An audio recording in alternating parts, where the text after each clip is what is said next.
familiarity breeds contempt. So don't get too familiar. Always try to do something new, to do something spicy. We have been very guilty of doing that, of being on our phones a lot. So I've been making a conscious effort. Stuff from the cuffs, stuff from the cuffs. If you had a bad day and you're looking for a smile, bringing hope and joy for a day that was wild. Stuff from the cuffs is here to make things bright. In a world so dark, they're bringing some light. Stuff from the cuffs, stuff from the cuffs, stuff from the cuffs, stuff from the cuffs, stuff from the cuffs. Go Bria, go Bill, go Bess, go Brian. Stuff from the cuffs, stuff from the cuffs. It's the second Sunday in January 2023. Well, when you're seeing this, it won't be the second Sunday. Yeah, well, But when we're filming this, This is the second Sunday. We're coming from a funeral of the father of a friend of ours. 2023. Yeah, life goes on, death goes on. So we have to live, them said, a dash. So live good, live right, and have fun. yeah. Tenants in the building! Big ups, guys. Thank you so much. And welcome to all our new subscribers. Thank you so much for being a part of the Couplings family. Welcome. We're so happy to have you. And today we continue with our anniversary shenanigans. We are in our red hot burgundy. It don't look the same. Yeah, it Looks looks kind of the same on camera, right? but I have on red. He has on burgundy. Yeah, her fire is hot and mine is Not so hot. hotter. Excuse you. Not so hot. Hotter. Yeah. So today we're talking about 9 9 things things. in 9 years. So 9 things that we've learned in 9 years. So the first one I want to talk about is a Jamaican adage where we say familiarity breeds contempt. If you become comfortable and familiar in your relationship, it is going to cause problems. It's going to cause problems. The truth is, we get comfortable with our partners. We are together. We're just together. So we're together. You know, we are going through the mundane day by day. Somebody just overtook us on the left side. Yeah, Like one right just in front overtake of us and then come back in front of us. Like, yeah. You have to remember, as hard as it is and as complicated as it may get, to keep things blazing, to keep the fire burning, to do things that benefits the union. Sometimes you do things that benefit you or she or you, and the union is not benefiting. So you're growing as an individual or you're growing as whatever the case may be as a family, but the two are not wanting at all. So familiarity breeds contempt. So don't get too familiar. Always try to do something new, to do something spicy. I started out from the last video, one of my goals is to love her more.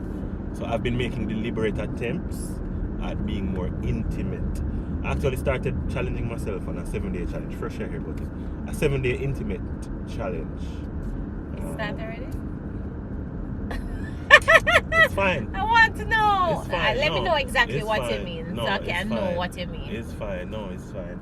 So I'll do a video on it. Yeah. Obviously, she gonna say it now or no, because here I respond. No. I just want to know exactly what it it's is. Fine.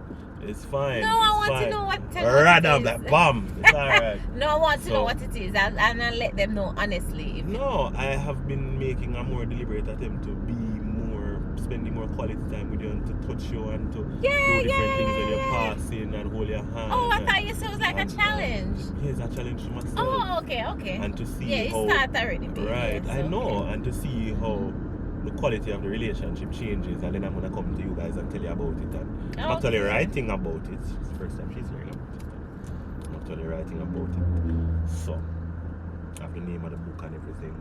Oh, is that book? That's gonna come from the challenge. Okay. So All right, so number 2 for me would be that your partner cannot read your mind. All the men say, oot, oot. I have learned the hard way that as literate as men are, Careful. they don't know how to read minds.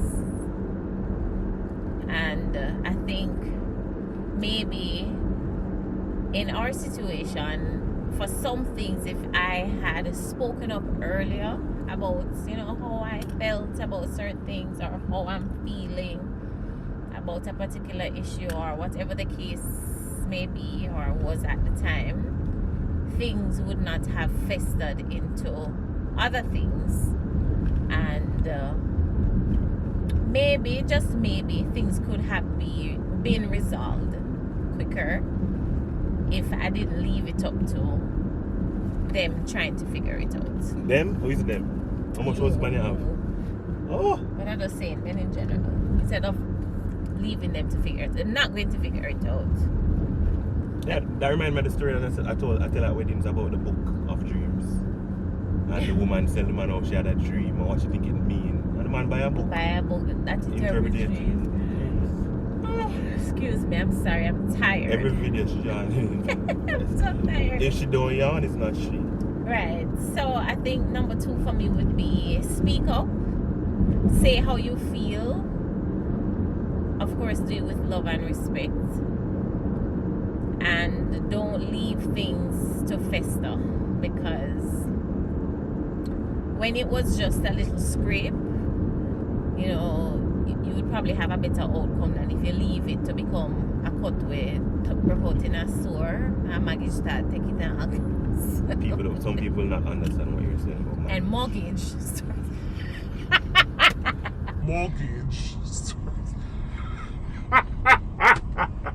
Worm, guys, worm. Start. Not a mortgage. The English version of mortgage is mortgage. Okay.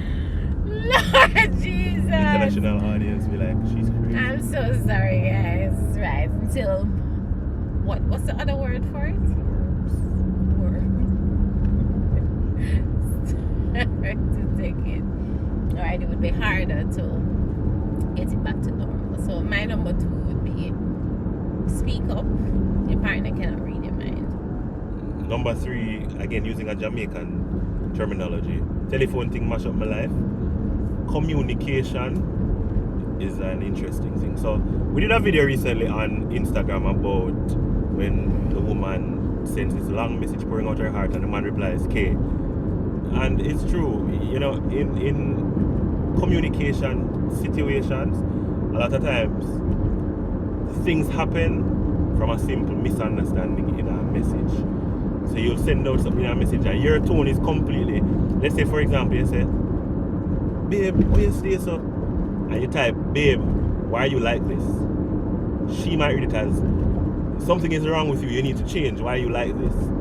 And it causes an argument, it causes a discussion that stems into a disagreement, that stems into, as she was saying, about some worsening situation or exacerbating of a situation. So that texting, that WhatsApp message, call after or send a voice note or call and say, can you explain what you were saying at that particular time? It can save a lot of things, right? It can save a lot of damage, because you might read it one way and you're ready to flare up and it did not require that.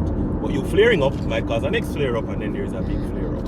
So communication, it goes back to communication, but at the end of the day it is really via WhatsApp or text or Instagram or Facebook with your significant other. Be careful how a message may be misconstrued because of a lack of communication or improper communication. And I'll just piggyback on that.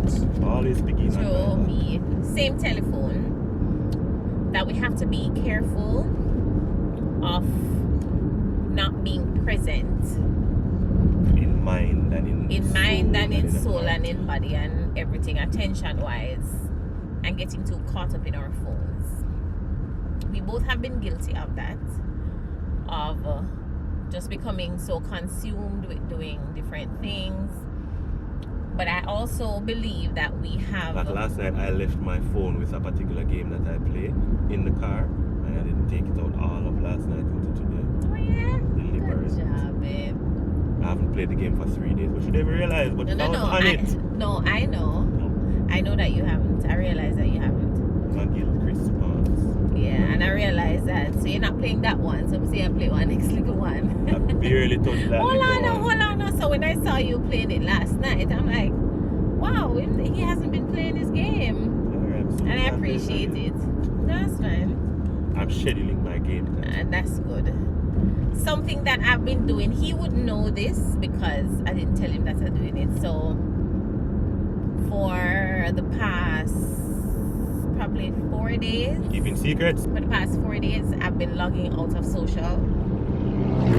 So if you see me on my phone, so I log out of social for the morning hours and log back in the afternoon hours when I know that I need to post or I need to check my messages, because sometimes business queries come through DMs and whatever. And let me tell you why I've been doing this, and I want to also do it when the girls are back at school. So in the morning hours I log out when I know I have to give them time and attention. I will log back in when I need to work, because I work on social media. And then when they come home, when the girls are back home in the afternoons, I'm going to log out again. Just so that I am not caught up in, or my attention is not too shared, because I think we have been very guilty of doing that, of being on our phones a lot. So I've been making a conscious effort. I don't know if Brian realized, but especially like when we're driving, I used to always just be on the phone, but I have not been on the phone a lot. You realize? No?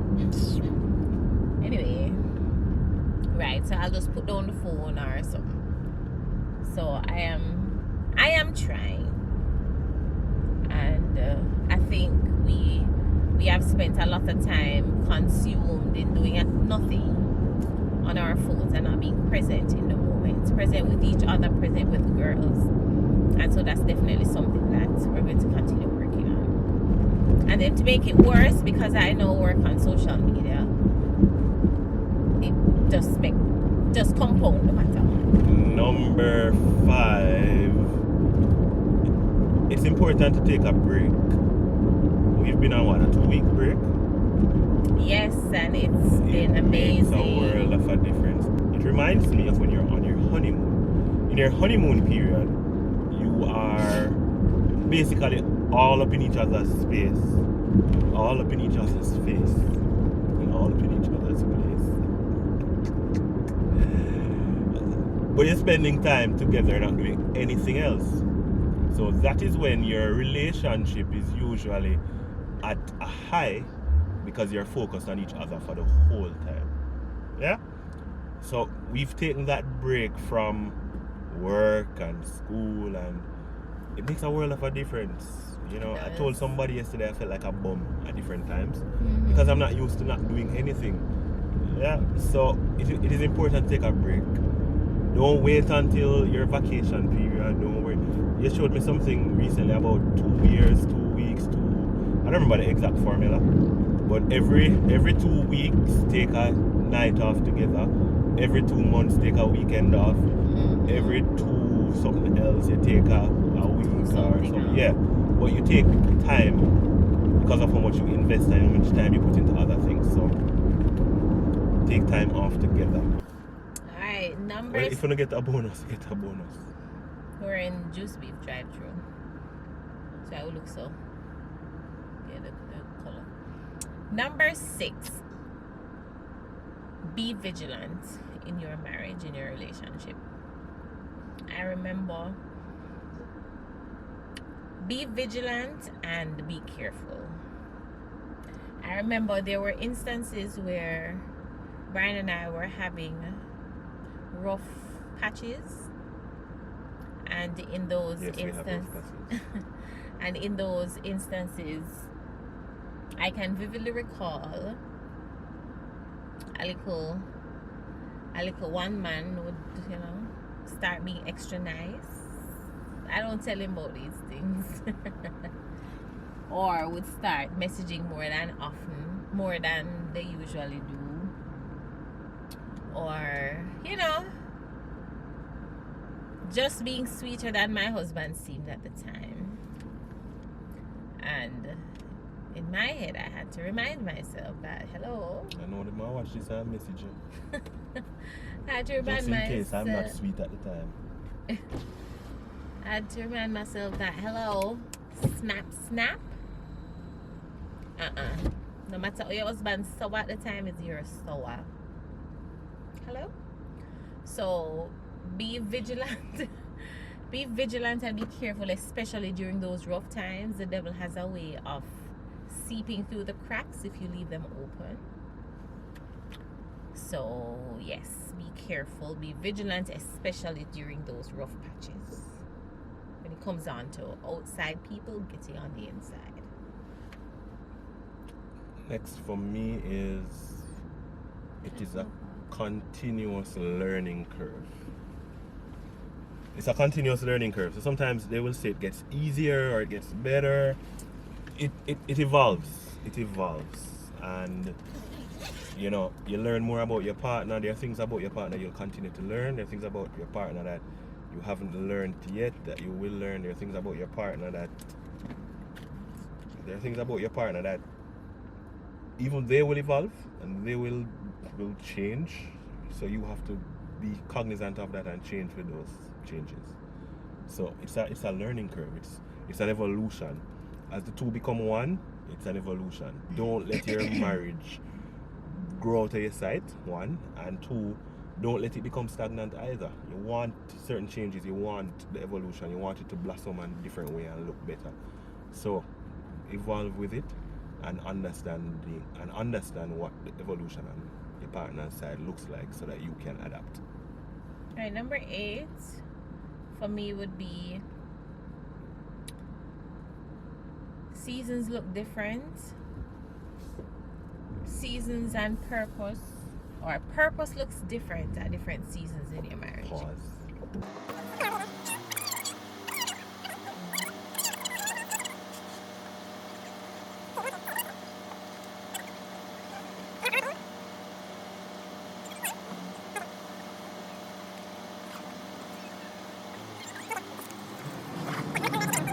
Purpose looks different at different seasons in your marriage.